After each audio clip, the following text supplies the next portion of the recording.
Hola, Hola, hola, bienvenidos sean ustedes a este nuevo episodio de Ciclo Biblia, este nuevo repaso de Ciclo Biblia. Los estamos saludando desde Tocopilla, ciudad costera de Chile, bien al nortecito estamos. Ya nos encontramos en el episodio 50 de Ciclo Biblia y lo que vamos a repasar y reflexionar en esta oportunidad son los capítulos 18 al 25 de Segunda de Reyes. Es decir, estamos terminando el libro de Segunda de Reyes, terminando los libros de Reyes. Y el título que le pusimos a esta fracción es Esperanza en medio del fin. ¿Por qué? Porque esta fracción de la historia de Israel va desde el reinado del rey Ezequías en Judá hasta el exilio del reino de Judá.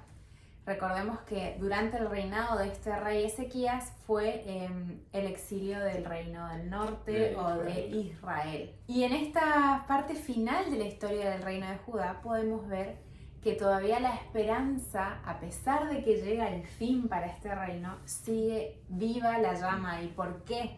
Porque vemos a un descendiente de la casa de David que todavía permanece con vida e incluso recibe ciertos honores. Y estamos hablando del rey Joaquín. ¿Y por qué es importante esto? Porque el Mesías iba a provenir de la casa de David. Por eso también es importante esta parte de la historia bíblica y también es parte de lo que es la profecía bíblica. Porque Dios había cuidado y preservado a este pueblo, incluso le había dado promesas a este pueblo, había hecho un pacto con este pueblo, y a pesar de que ellos se alejaron de él, que lo desobedecieron, que le dieron la espalda, que prefirieron otros dioses, a pesar de eso, Dios seguía siendo fiel y seguía manteniendo la promesa que les había hecho en su primer momento, que no iba a destruir la casa de David. Bien, antes de hacer un repaso sobre la lectura que tuvimos esta semana, los invitamos a que nos acompañen en una oración. Señor que estás en los cielos, te queremos agradecer en esta oportunidad por regalarnos tu palabra, porque sabemos que a través de ella nosotros podemos conocer los planes que tienes para nosotros. Esta historia que vemos en este pueblo es un reflejo de lo que tú tienes planeado para nosotros. Te pedimos, Señor, que podamos prestar atención a estas enseñanzas y recordar siempre de que podemos mantener la esperanza a pesar de que el fin parezca acercarse. Gracias, Señor, por todo, y te pedimos en especial que nos acompañes durante este repaso para poder también escuchar tu voz. En tu sagrado nombre, amén. Amén. Bien, como dijo Meli, el capítulo número 18 comienza con el ascenso, podríamos decir, de Ezequías como rey de Judá, y se dice algo muy lindo de él, que puso su esperanza en Dios y que no hubo antes ni después otro rey como él. Y se dice esto porque él, aparte de hacerlo recto, como decían los capítulos anteriores, de tener un corazón recto frente a Dios, también lo que hizo fue eliminar todos los lugares de culto, que eso los reyes anteriores no lo habían hecho. Los lugares de culto, los lugares altos y demás, los eliminó a todos, los limpió. Y estableció a Jerusalén como único lugar de culto donde se encontraba el templo. Sí. Los asirios intentaron atacar, intentaron tomar nuevamente el reino de Judá, en este caso. Y ellos se resisten primero, obviamente él no quería rendirse a Asiria. Asiria igualmente seguía oprimiendo, Ezequías termina diciéndole voy a pagar Te pago lo que tributo quieras, con tal de que nos dejes en paz. Eso sucede y después el rey de Asiria envía representantes a que hablen con el pueblo de Judá. Iban 3 representantes de lo que era el comité real. Uno fue el mayordomo, otro fue el cronista y otro fue el secretario del rey, para poder escuchar el mensaje que traían los que venían de parte del rey de Asiria. Estos hombres al principio empezaron a hablar en hebreo y ellos le decían, no, habla en arameo nomás, nosotros te vamos a entender. Mejor que no te escuche el pueblo que está ahí detrás. Y ellos le dijeron, no, es que en realidad nuestro mensaje es para el pueblo. Lo que buscaban hacer era poner al pueblo en contra de su rey Ezequías. Entonces empezaron a blasfemar, no solamente a decir que básicamente Ezequías era un mal rey, incluso criticar el hecho de que él había eliminado los lugares de culto y había unificado todo en el templo, lo cual era bueno, pero que había sido un pedido de Dios de hace años ellos atrás. buscaban tomar esto como una herramienta para que el pueblo esté en contra de Ezequías. Y también insultaron a Dios. Y ante todo esto, ¿qué hace Ezequías? Ezequías habla con el profeta Isaías y pide que interceda para clamar a Dios por la liberación. Más que nada para darle una lección a estos hombres, o sea, a este reino en realidad de Asiria, que estaba insultando el nombre de Dios, que estaba disminuyendo el poder de Dios. Y esto no le agradaba nada al rey. Más que la opresión, era el hecho de que estén blasfemando contra el santo nombre de Dios, quien había sido su libertador. Ante esto, ¿qué sucede? Recibe una respuesta favorable de Dios. Dios le dice, yo me voy a encargar de los asirios. Escuché tu oración, escuché tus súplicas, tu celo y bueno, no te preocupes, yo me voy a encargar. Después se cuenta como un ángel del Señor mató a 185.000 hombres asirios y también el triste final del rey fue asesinado por sus propios hijos. El rey de Asiria me refiero.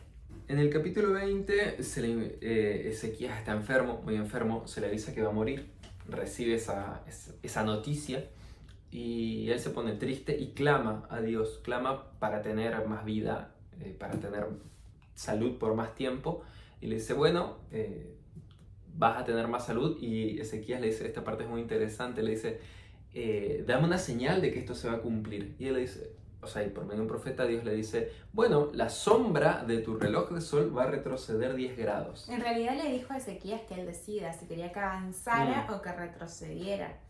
Y él eligió que retrocediera considerando que eso era aún más difícil. Sí, más raro iba a ser. Así que eso es lo que ocurre y se le prolonga la vida 15 años a Ezequías.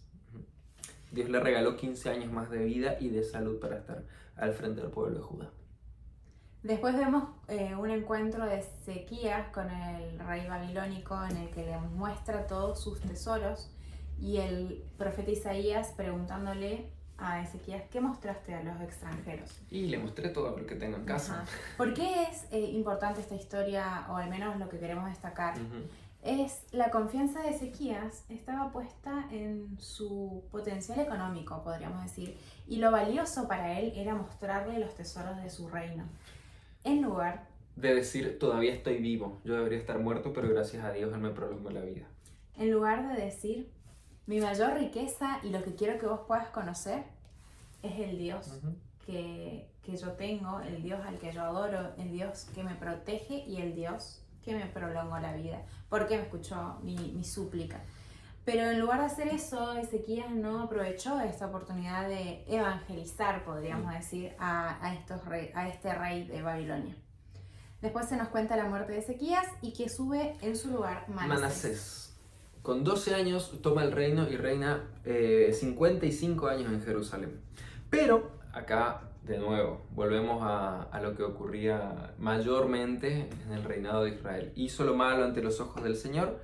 Hizo prácticas abominables. Entre las cosas que hizo, edificó altares en la misma casa del Señor, levantó nuevamente los lugares de culto que su padre había... Sí, que había destruido.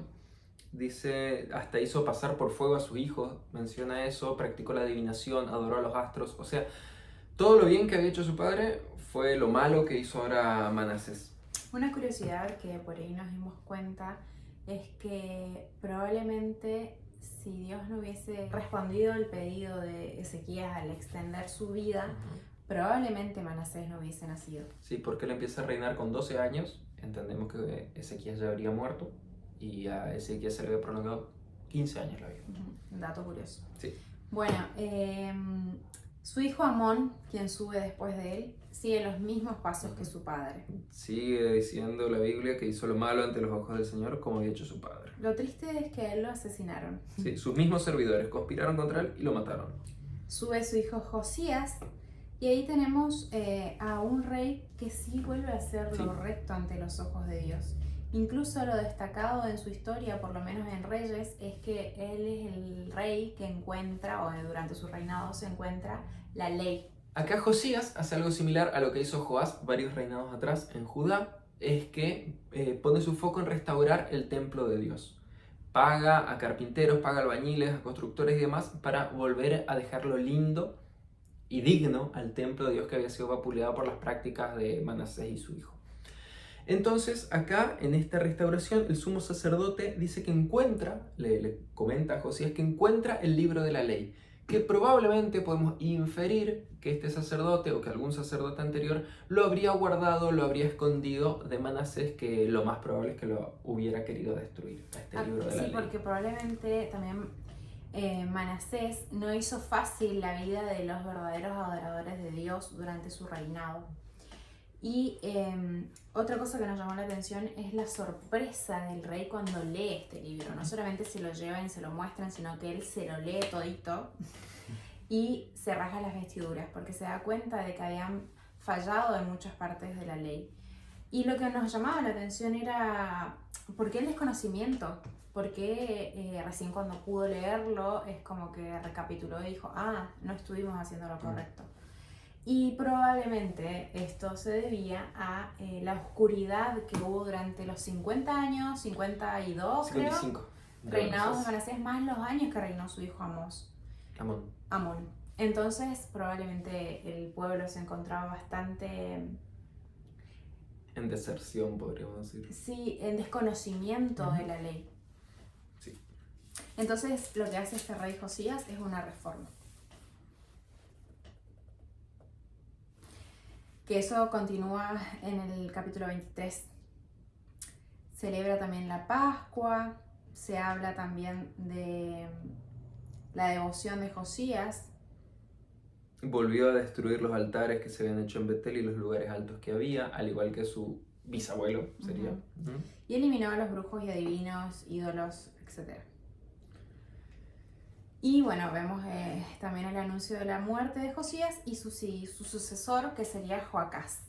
Acá vamos a ver a otros reyes, pero también los últimos de Judá. Que lamentablemente hicieron lo malo nuevamente ante los ojos de Dios.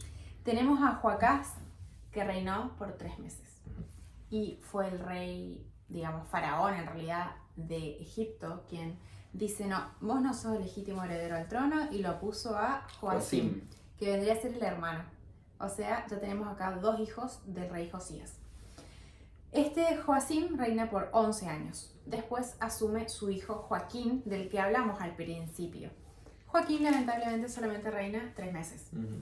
Y en Babilonia termina oprimiendo, en realidad apoderándose de Judá. Y ponen un rey vasallo, que es el tío de Joaquín, o sea, un tercer hijo de este rey anterior que mencionábamos, que era Josías. Y este tío de Joaquín se llamaba Metanías, pero el rey de Babilonia le cambia su nombre por Sedequías, que es por el nombre que en realidad vamos a conocer más. Y Sedequías empezó a querer rebelarse hacia Babilonia. Y obviamente los babilónicos no toleraron esto y terminaron realmente tomando posesión del reino de Judá, destruyéndolo, pasándolo por fuego, llevando cautivos. Y ahí es donde se termina la historia de Judá, del reino de Judá, el exilio, la caída definitiva. Sabemos que el final de Sedequías fue feo, horrible. El rey de Babilonia mata a su familia enfrente de él. Busca que él vea ese momento, pero después le saca los ojos. Exactamente. No sabemos si se los quema o se los saca, pero la Biblia dice lo deja ciego. Sí, que se los saca, depende de la versión, creo. Y después, bueno, cuenta qué sucede, ¿no? Con lo que era Judá, que Babilonia intenta dejar ahí a un gobernador, que el pueblo no aceptaba al gobernador, que hay peleas. Más allá de eso, ya no era el reino de Judá. Y termina con la parte más bonita de la que hablábamos al principio, donde se nos vuelve a mencionar este Joaquín, que había sido el último hijo legítimo en el trono, que recordemos, era descendiente de David.